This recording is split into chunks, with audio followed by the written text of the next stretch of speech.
గౌరవ సభ్యులు శ్రీ తెల్ల మాధవ్ గారు అడిగిన దానికి మొదటి ప్రశ్నకి ప్లాస్టిక్ జీవరాశుల్లో ప్లాస్టిక్ కాలుష్యం యొక్క దుష్ప్రభావాలను అనుభవిస్తున్నాం. ఇది ప్రధాన ప్రజా ఆరోగ్య సమస్యగా మారింది.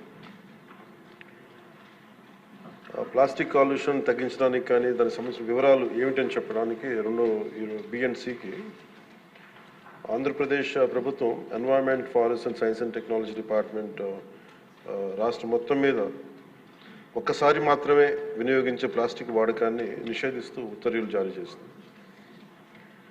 అలాగే ప్రభుత్వ ఉత్తర్వులు ఇచ్చిన సూచనలు అమలు చేయాలని municipal administration, urban development, Panchayati Raj వంటి అన్ని శాఖలను, ఇతర శాఖాధిపతులను కూడా జిల్లా కలెక్టర్లను ఆదేశించడం అయింది. ఒక్కసారి మాత్రం వినియోగించే ప్లాస్టిక్ వస్తువుల విక్రయాలను అరికట్టేందుకు తనిఖీలు నిర్వహించడానికి జిల్లా స్థాయి టాస్క్ ఫోర్స్ కమిటీలను ఏర్పాటు చేయాలని కలెక్టర్స్కి డైరెక్షన్స్ ఇవ్వడం జరిగింది. ప్రభుత్వ నిబద్ధతను ప్రదర్శించే ఉద్దేశంతో రాష్ట్ర ప్రభుత్వం సచివాలయం మొత్తం ప్లాస్టిక్ రహిత జోన్గా ప్రకటించింది.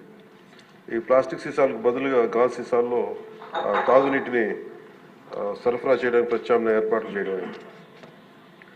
అలాగే ఆంధ్రప్రదేశ్ కాలుష్య నియంత్రణ మండలి వేరు చేయబడిన ప్లాస్టిక్ వ్యర్థాలను ప్రత్యామ్నాయ ఇంధన వనరుగా, ఆల్టర్నేటివ్ ఫ్యూల్ రిసోర్స్గా ఉపయోగించేందుకు 8 సిమెంట్ కోక్ ప్రాసెసింగ్ ప్లాంట్లకు 46 ప్లాస్టిక్ వ్యర్థ రీసైక్లర్స్కి అనుమతించింది.